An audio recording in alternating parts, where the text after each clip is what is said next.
¿Sabes qué pasa cuando un chico de 18 años decide ocultar una lesión y se enfrenta al seleccionador nacional como si estuviera hablando con un compañero de clase? Que explota algo mucho más grande que una simple baja médica. Explota un conflicto que nadie imaginaba y que está dejando al vestuario de la selección temblando. Y lo que vas a escuchar hoy no lo vas a encontrar en ningún otro sitio. Lamine Yamal ya ha hablado. Su padre también. La FIFA está decidiendo. ¿Y tú? Aún sin compartir este vídeo. Esto va mucho más allá del fútbol. Dale like, suscríbete y repártelo como si fuera el acto oficial. Lo que traemos hoy es la clase de historia que divide a un país, que enfrenta generaciones y que convierte una rueda de prensa normal en un terremoto institucional. Porque no estamos hablando de un jugador cualquiera, estamos hablando de Lamine Yamal, el chico al que muchos ya llaman el heredero, el que estaba destinado a liderar a España en el próximo Mundial, a convertirse en icono, a llenar portadas internacionales. Y ahora sí, por un mal paso, por una decisión mal tomada, por un silencio a destiempo, ha terminado convirtiéndose en el protagonista de la mayor bronca entre un jugador y un seleccionador en años. Quizá décadas. Hoy voy a contarte exactamente cómo se llega a una situación así, qué ocurrió dentro del vestuario, qué dijo Luis de la Fuente, que encendió todas las alarmas, y qué decidió hacer la familia de Lamine cuando escuchó esas palabras. Te aseguro que cuando lleguemos al final vas a comprender por qué la FIFA ya tiene el caso sobre la mesa y por qué la participación de Lamine en el próximo Mundial pende de un hilo tan fino que casi ni se ve. Pero vamos al principio, porque la gente se cree que estas cosas explotan de un día para otro y no es verdad. Todo empieza en la última concentración, cuando España se prepara para el partido contra Georgia. La dinámica era la de siempre. Entrenamientos suaves, sonrisas en las primeras fotos, bromas entre los jugadores veteranos y los nuevos. Pero había un detalle que no pasó desapercibido para los que estaban cerca. Lamine no corría igual. Tenía una forma de pisar, un gesto en la cadera, una molestia apenas perceptible, pero que a ojos expertos era casi un grito silencioso. La selección tiene médicos que han visto de todo, jugadores que dicen que no sienten nada mientras están cojeando, otros que exageran un golpe para no jugar un amistoso. Es parte del fútbol. Pero lo de Lamine era distinto.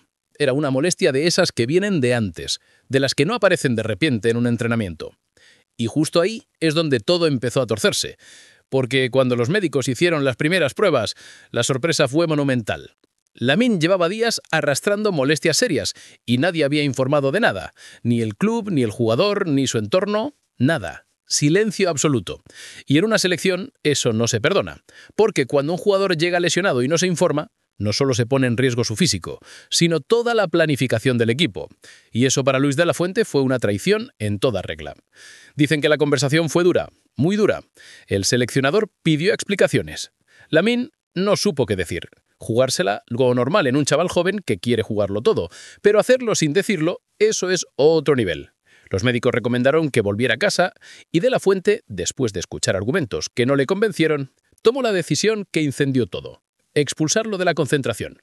No una baja médica cualquiera, expulsión, con esa palabra exacta. La noticia cayó como un jarro de agua fría en el entorno del jugador. No estaban preparados para algo así. Ellos creían que como mucho la selección le diría «vete a descansar y nos vemos en la próxima». Pero cuando llegó el mensaje oficial al padre de Lamine, con esa palabra tan fea para un chico tan joven, cayeron chispas.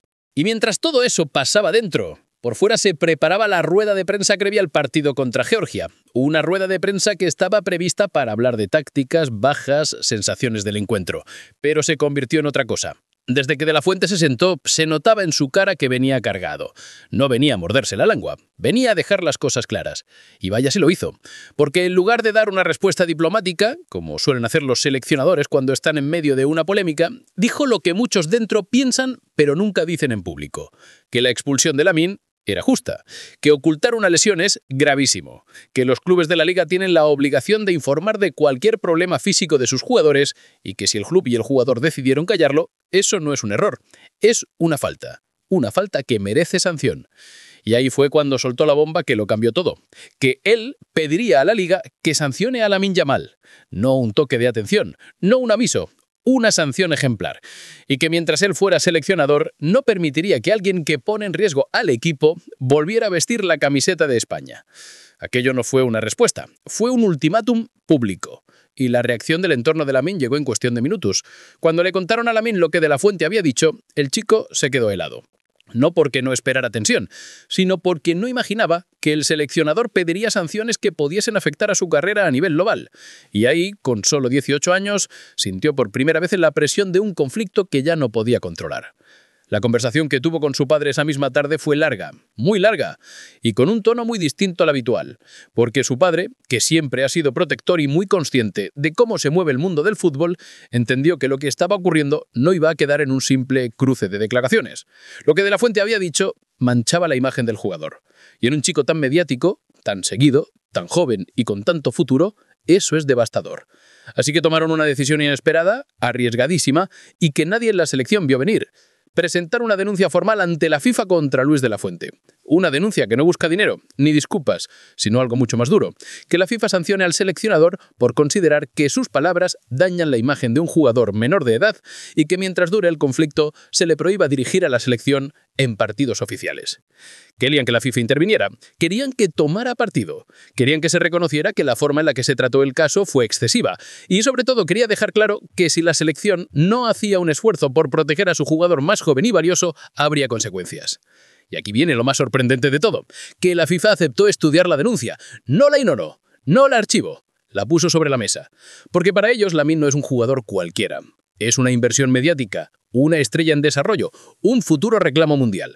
Y aunque no lo digan públicamente, todos saben que lo miran como el sustituto natural de Messi en cuanto a impacto y talento global. Pero aceptar estudiar la denuncia no significa apoyar a Lamine. Y aquí empieza el verdadero problema. Porque, según nos cuentan las personas que conocen el funcionamiento interno de la FIFA, la respuesta podría ir en una dirección completamente opuesta a lo que la familia esperaba.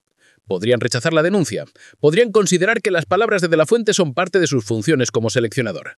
Y si eso ocurre, la situación se vuelve dramática, porque significaría que Lamine, con todo su talento, con toda su proyección y con un mundial que lo espera a la vuelta de la esquina, quedaría fuera de la selección mientras Luis de la Fuente siga en el cargo. Y no hay señales de que vaya a irse pronto. Imagina la magnitud de esto. Imagina a un país preparando un mundial sin su mayor joya. Imagina la fractura que generaría. Porque aquí ya no hablamos solo de fútbol, hablamos de orgullo, de identidad, de futuro. Y en medio de todo esto está un chico que solo quería jugar. Esta historia está entrando en un terreno del que no se vuelve fácilmente, porque cuando un jugador denuncia a su seleccionador ante la FIFA, las cosas ya no se arreglan con una llamada, ni con un viaje, ni con un apretón de manos. Esto se ha convertido en un conflicto que escala cada día, que suma voces, que presiona a todos, que obliga a tomar decisiones que van a tener repercusiones durante años. Y te voy a contar exactamente cómo se llegó a este punto y lo que se mueve ahora en las sombras antes de que la FIFA anuncie su veredicto. La mañana siguiente a la denuncia fue cualquier cosa menos tranquila. En la federación estaban convencidos de que el tema se apagaría solo, como tantas crisis que se inflan y al final no van a ninguna parte. Pero esta vez no. Esta vez, cuando los teléfonos empezaron a sonar, las caras lo decían todo.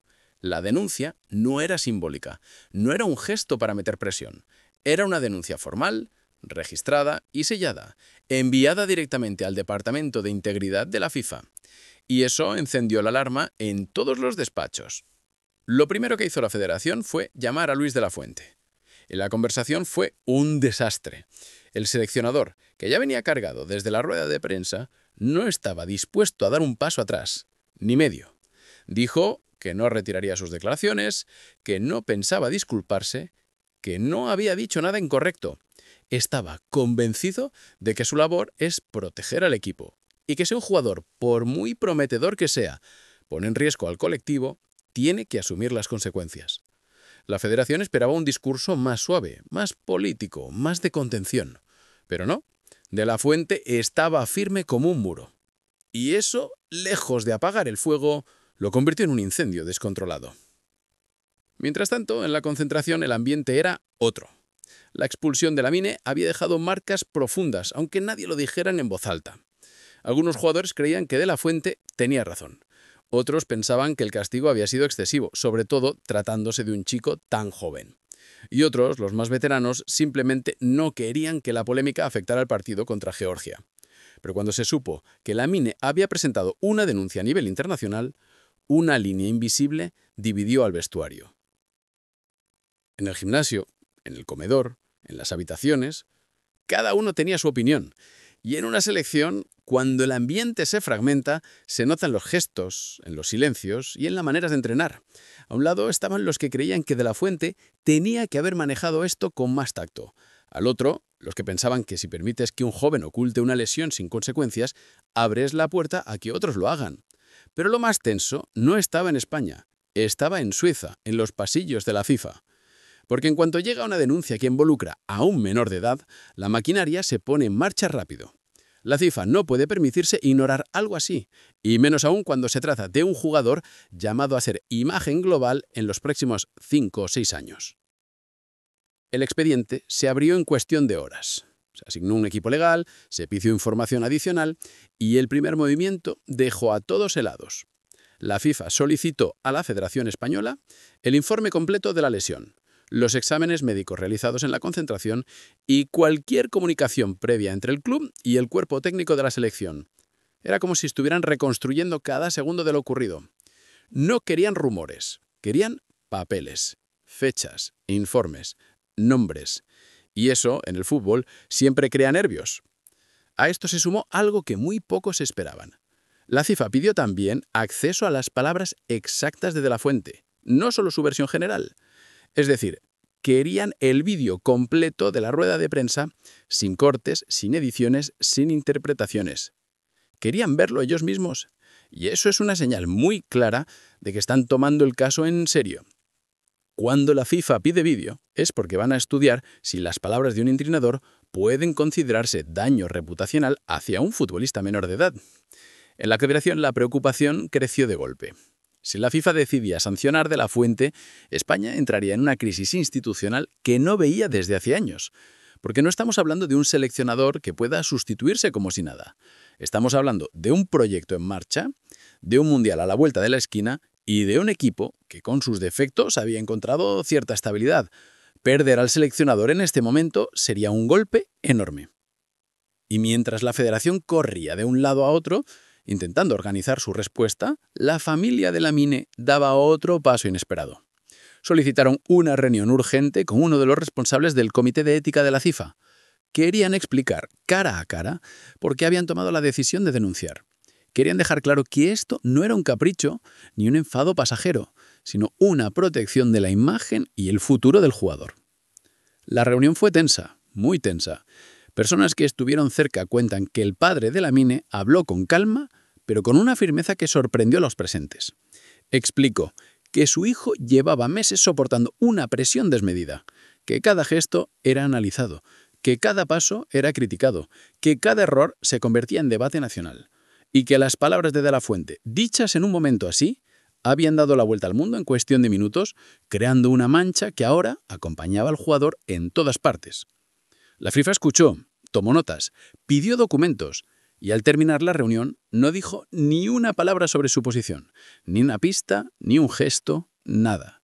Lo cual, en este tipo de casos, solo significa una cosa: lo están estudiando muy seriamente.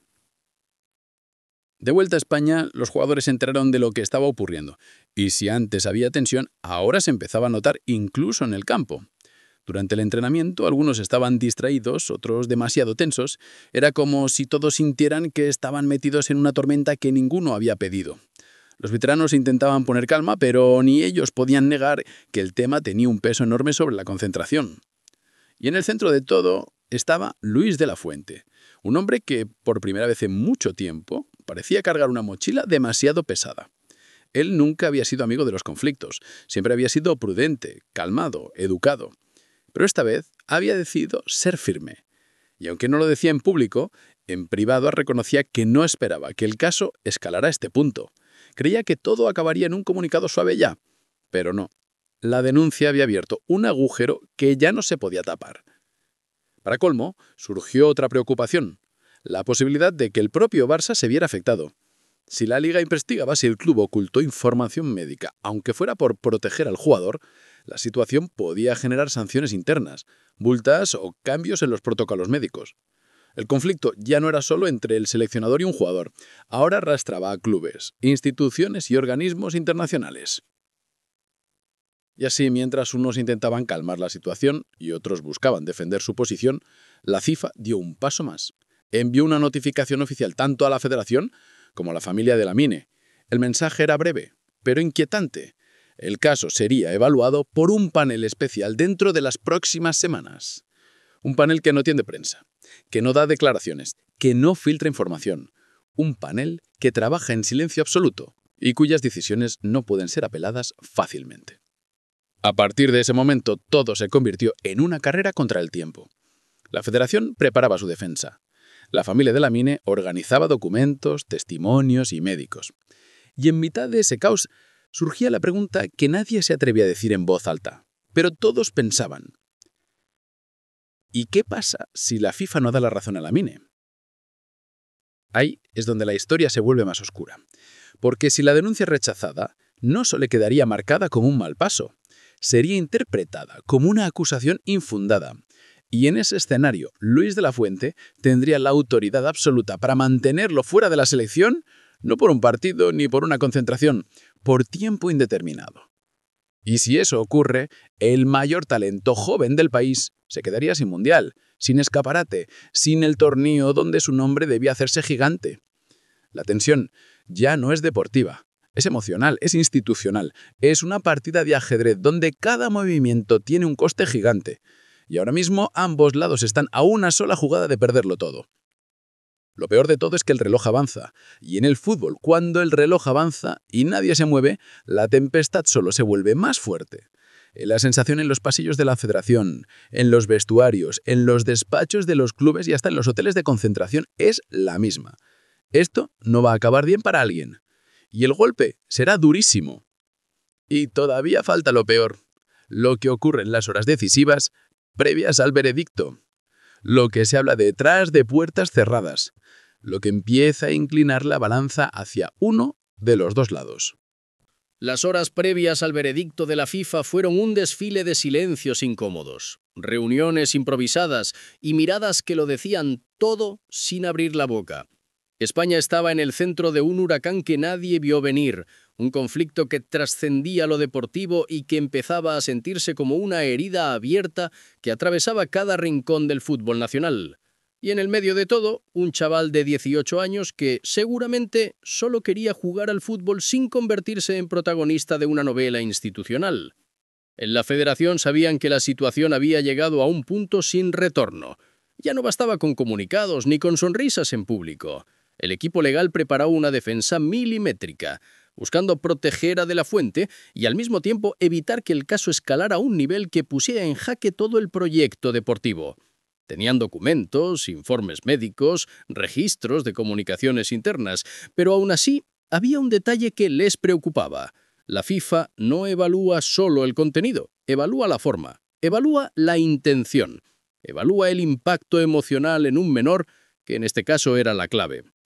Mientras esto ocurría, Lamine se encerró prácticamente todo el día con su familia. No era el mismo chaval sonriente que acostumbra a reírse en los entrenamientos, no. Estaba serio, concentrado, nervioso, porque como le dijo su padre en un momento de la tarde, hay decisiones que marcan una carrera. Algunas te hacen crecer y otras te pasan factura. Y esta denuncia podía convertirse en una cosa o en la otra. La familia sabía que lo habían hecho para protegerlo, pero también sabían que estaban jugando una partida donde el rival no era un entrenador, ni una federación, sino la autoridad máxima del fútbol mundial. A medida que avanzaba la tarde empezó a circular la idea de que la FIFA estaba considerando enviar un mediador externo. Alguien que pudiera evaluar si había posibilidad de reconciliación entre las partes antes de que el panel emitiera una decisión oficial. La idea sonaba bien, para la galería, pero en el fondo todos sabían que no había nada que conciliar. De la Fuente no pensaba retroceder, Lamine tampoco. Era una cuestión de orgullo, sí, pero también de principios. Ambos creían que estaban haciendo lo correcto, y nadie convence a un hombre de abandonar su verdad cuando siente que le han faltado al respeto. Conforme llegaba la noche, las tensiones dentro del vestuario de la selección se volvieron más evidentes. Los jugadores veteranos, los que han vivido mundiales, Eurocopas, clasificatorias dramáticas, estaban preocupados. El ambiente estaba fracturado y cada conversación se hacía con un tono distinto, casi como si todos estuvieran caminando sobre cristal. Algunos temían que esta historia acabara afectando el rendimiento del equipo en los próximos meses. Otros, más optimistas, decían que una selección siempre encuentra la manera de sobrevivir a sus problemas, pero nadie podía negar que este era un terremoto histórico. Y entonces llegó la última señal antes del veredicto. La FIFA envió a ambas partes un documento donde confirmaba que el caso estaba en sus horas finales de deliberación. Ese simple mensaje, de apenas unas líneas, cayó como una bomba tanto en la federación como en la familia del jugador. Nadie sabía hacia qué lado iba a caer la balanza, pero todos entendían que cualquier decisión sería dolorosa para uno de los dos. En la federación se vivió una especie de vigilia silenciosa. Cada miembro del staff, cada médico, cada responsable de logística, cada asistente, todos sabían que algo grande estaba por resolverse, aunque nadie conocía los detalles. Y aunque muchos intentaban seguir con su trabajo, la sensación era la misma: un nudo en el estómago del que era imposible librarse. Mientras tanto, la familia de Lamine lo arropaba lo mejor posible. El chico, con su juventud y su talento, estaba a punto de recibir una respuesta que podría cambiar su vida deportiva. Su padre, que siempre había sido su guía, se sentó con él en el salón del hotel y le dijo unas palabras que solo un padre puede decir: que pasara lo que pasara, lo habían hecho para protegerlo, que su valor como jugador no dependía de un seleccionador ni de una institución, y que si las cosas se torcían, ya encontrarían juntos el camino para seguir creciendo. Y entonces, unas horas antes de la medianoche, sonó el teléfono que todos estaban esperando. La FIFA había emitido su veredicto y lo enviaba simultáneamente a las dos partes implicadas. La federación recibió el documento casi al mismo tiempo que la familia de Lamine. Un simple archivo digital con un texto que decidiría el futuro de ambos. El silencio que siguió fue casi insoportable. Cada segundo parecía un minuto, cada palabra un golpe, cada frase una sacudida. El resultado fue devastador para uno de los lados. La FIFA rechazó la denuncia de Lamine Yamal. Consideró que las declaraciones de Luis de la Fuente, aunque duras, entraban dentro de las funciones de un seleccionador nacional, que su papel incluye velar por la integridad del equipo, exigir transparencia médica y expresar preocupación cuando un jugador oculta información relevante, y que sus palabras no constituían un daño reputacional deliberado, sino una reacción institucional ante una falta grave. Ese veredicto, aunque esperado por algunos, tuvo un impacto brutal. Para la federación fue un alivio inmenso. Significaba que el proyecto seguía en pie, que De la Fuente mantenía su autoridad y que no tendrían que enfrentarse a una crisis mayor. Para el seleccionador fue una confirmación de que su postura firme no había sido un error. Pero para Lamine Yamal fue un golpe seco, directo, que dejó un eco doloroso. La decisión implicaba que, mientras Luis de la Fuente siguiera en el cargo, él no volvería a la selección. No habría mundial. No habría oportunidad de redención inmediata. No habría camino fácil de vuelta. Y ahí, en ese instante, España perdía algo más que un jugador. Perdía una ilusión, un símbolo de futuro, un talento que estaba llamado a cambiarlo todo.